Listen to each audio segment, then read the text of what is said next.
If someone had said, all right, what do you think that guy does for a living? You know, I might have said Vermont pharmacist, but I certainly wouldn't have said the most feared editorial cartoonist in the country.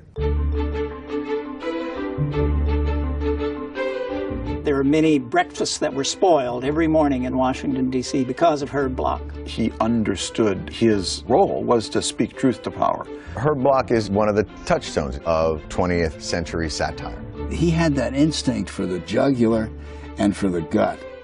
He thought about these issues. He didn't simply take stuff out of the headlines.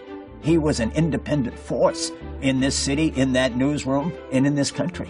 He wasn't afraid of the owners of the Post. He wasn't afraid of the White House. He wasn't afraid of the witch-hunting committees in Congress.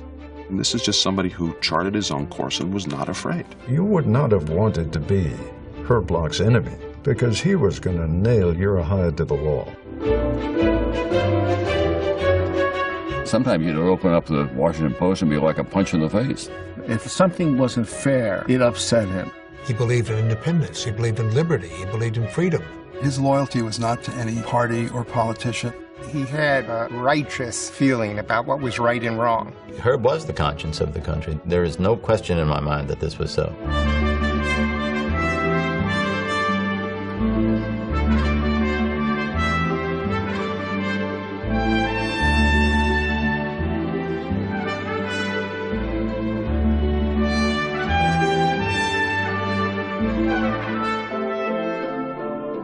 Herb had an understanding before the facts of where this was going to go. Most of our colleagues at the Post didn't believe it.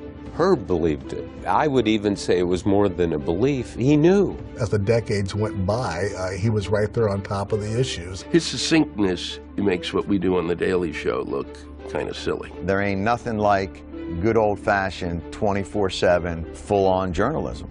It was impossible not to see the incredible gift that he gave to America. If we don't have voices like Herb Block's voice, we won't survive as a democratic society that's fair, that's just, that takes account of all the needs of its people.